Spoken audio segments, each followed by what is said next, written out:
Family and fellow soldiers, I'm the professor, and this is the moment of truth. Come on, why are you cringing? Why, if this isn't Parent of the Year material, I don't know what is. Tell me something, how did you spend your last birthday? Well, Gabrielle Union spent it making a moderate fool of herself. She has school-aged children, by the way, and this is what she chooses to do. Showing her behind to the camera while the most overrated basketball player ever takes photos. This is meant to glamorize this kind of hood rat dusty dude behavior among black people. We're the intended audience for this crap. Because attention is more important to her than her children's dignity. As for her own dignity, she clearly never had any to begin with. And what kind of a man allows his wife to even do this? A weak one, that's who. And here's another of her recent attention-whoring stunts on Instagram. Dwayne Wade and Gabrielle Union. Quite a pair. Hard to tell which one of them wears the panties in this relationship. Now, how can a man allow his wife to be put on display like this and call himself head of household? But then again, that's the question. Is Dwayne Wade the head of that household? From the looks of things, he's not. Clearly, she's the one calling the shots. Gabrielle Union is 49 years old, by the way. That's 10 years older than Dwayne Wade. Obviously, we got some twisted mama's boy, Oedipus, whatever going on here. She's going to turn 50 next year, and this is what she's doing. A middle-aged woman still trying to act like a fire crotch. This is the female equivalent of Peter Pan. Call it Patricia Pan. The little girl who thinks she'll never grow old and is determined to never have to grow up. And they post this for the world to see. What kind of statement does this make? You got two grown black people, one of them middle-aged, and they both have the mentality of teenage delinquents. But notice the white media doesn't assail them for this behavior. Same way the white media didn't demonize Dennis Rodman for running around in a dress and a wig back in the day. If a black man wants to discard his masculinity and manhood, the white media is only too eager to give him a platform to do it and to make it clear they're not going to criticize you. That's why you see so many black men, particularly those who call themselves celebrities, running around in dresses. The white media attacks black men morning, noon, and night constantly. Rumors, gossip, stuff the white media just plain makes up, they throw it all at you. It's a nonstop flood of defamation and hate. But then they show you a black man who's wearing a dress, and they praise him for it. They make sure everyone sees that this guy never gets attacked. RuPaul, Billy Porter, the message is clear. The only way to stop the white media from attacking you is to emasculate yourself. And a lot of black men do exactly that. Either by playing the part of a juvenile delinquent, often a bad boy type character with his pants sagging, or he just decides that he'll try to emulate a woman altogether. One's the same as the other. You're basically saying to the white supremacist powers that be, I'm not a threat. I'm too immature to be a threat to you on a serious level, or I'm going to cut off my manhood, and that way you don't have anything to fear. But Dwayne Wade has already shown he's not cut out to be a father. We're all pretty much familiar with his child rearing. Under Dwayne Wade's roof, a black boy can grow up to be anything he wants to be, just so long as it isn't a black man. The white media loves to play the game of attacking black men, especially black athletes, for not being role models. They make it a point to do that whenever they think they see a chance to make a black athlete look bad. The black athletes told everyone it's not their job to raise anyone else's child, and it's the parents who should be seeking to be role models for their own kids. The white media couldn't refute that, but they didn't have to. They acknowledged that the black athletes were right, and then they resumed attacking them anyway. As Neely Fuller said, white supremacy believes in taking both sides of the conversation. These black athletes or actors or any black celebrity being ridiculed and pilloried by the white media are proxies for the black community in general. The message: they don't deserve respect. These people are morally deficient precisely because they are black. Tools like Dwayne Wade have no backbone and no honor. They take the white media's abuse in stride because as long as they're still willing to talk to him, he doesn't really care if they're being respectful or not. Gabrielle Union comes from the Halle Berry School of Relationships. She's made a part-time career out of attacking black men. Nate Parker made the mistake of casting her in his movie Birth of a Nation. And when the white media decided they were going to lynch him in the press, well, Gabrielle Union was the first one to write a letter to the LA Times in which she repeated all the white media's talking points, every white feminist trope that you ever heard, she was spouting it. She all but said that Nate Parker was guilty of rape. Now, she didn't use those words exactly, but she did insinuate everything short of it. She might as well have the way that she was sitting here talking about how she speaks to her boys about informed consent. Yeah, because as we all know, as people like Sleaze Merritt have said, there's a rape culture in the black community. Why, all these black males are a bunch of rape-happy monsters, didn't you know? They're born that way. Why, as soon as that little male child comes out of his mother's womb, as soon as you see that he's got the proper plumbing to be calling himself male, why, he'll be running around trying to violate the first female he comes across. This is what I would think if we listened to the Negroes who the white media puts in front of the cameras. When Tom Brokaw was accused of sexual impropriety, you had white women like Rachel Maddow and Mika the Bigot Brzezinski who took his side. There was no believe all women on that one.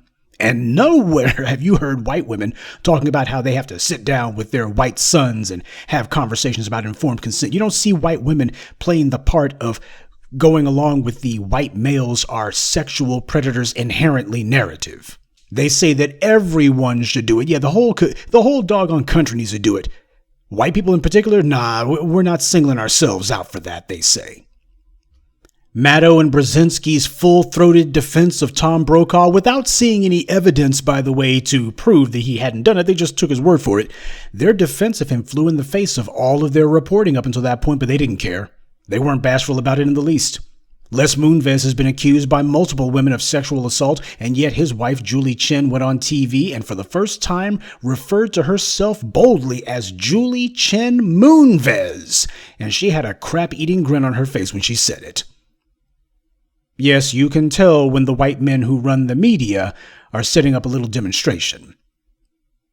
See, Julie Chen deciding she was going to double down on support for a man who lost his job and had been found to at least be culpable, if not outright guilty of the things he was accused of, her defense of him and linking herself to him and reinforcing her bonds with him, that didn't cause a scandal. Nobody at CBS or any other white media outlet demanded that she step down. No calls to believe all women.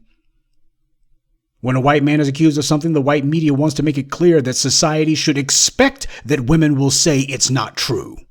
He is not innocent until proven guilty. He's just innocent, period, no matter what you think. There is no evidence that proves that he's guilty. On the other hand, when it's a black man, like, say, Bill Cosby, the white media assails his wife, Camille, defames her, and demands to know how can she stand by a man like that.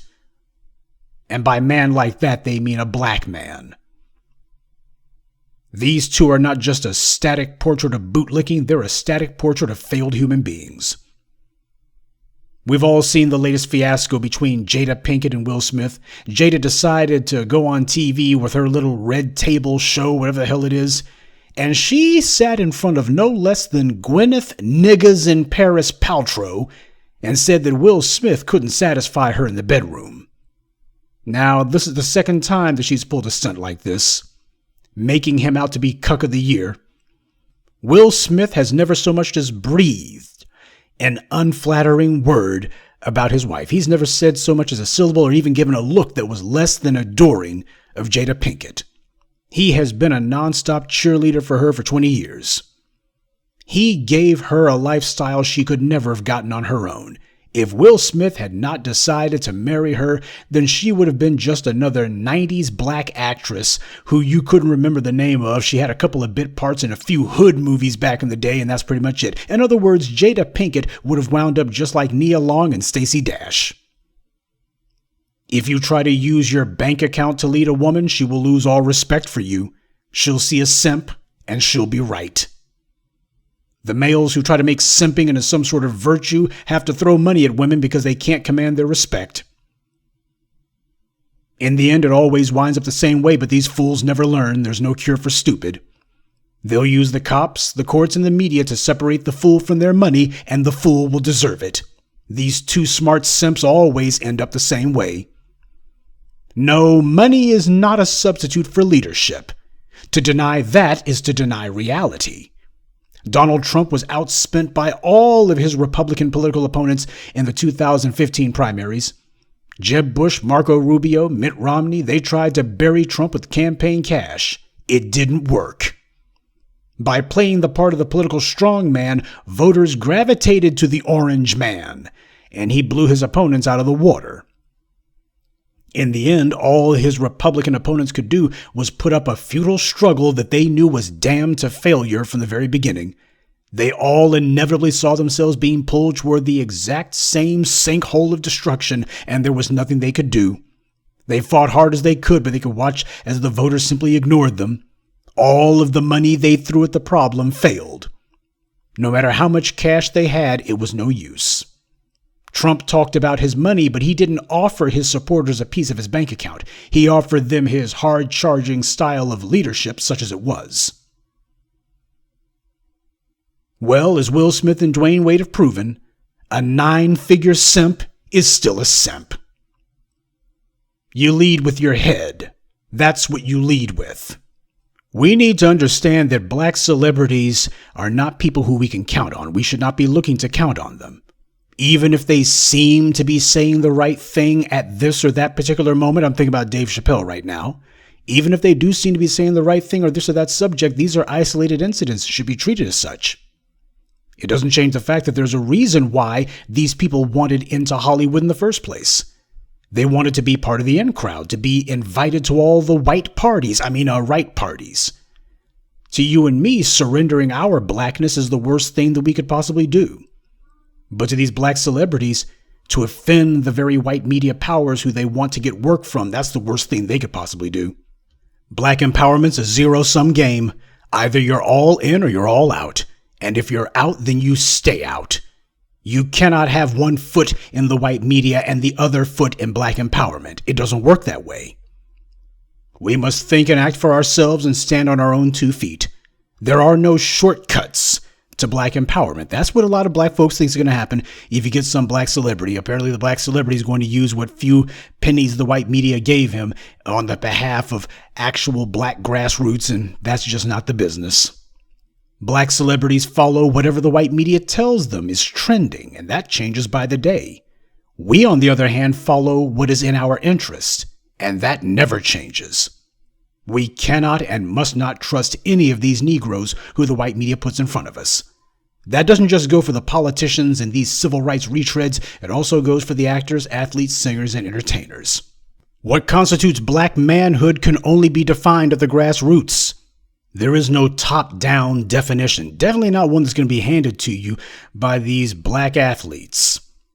Dwayne Wade knows everything about being physically fit and absolutely nothing about being a fit parent. And Gabrielle Union, the less said, the better. If you like watching these guys on TV, watching them do sports, or watching their acting or singing, that's fine. But that better be where your interest in them stops. You should have no interest in them or expect anything of them beyond that. These guys have spent so long having to bow and scrape in front of the white powers that be, they do it instinctively now. They're only too eager to do a jig for massa, whether the occasion calls for it or not. Well, over here in the B1, we don't dance. Black media only exists because of you. If you value the kind of uncompromising commentary and insight we offer, you can hit us up on Cash App. The link is in the description. Good day, and be one.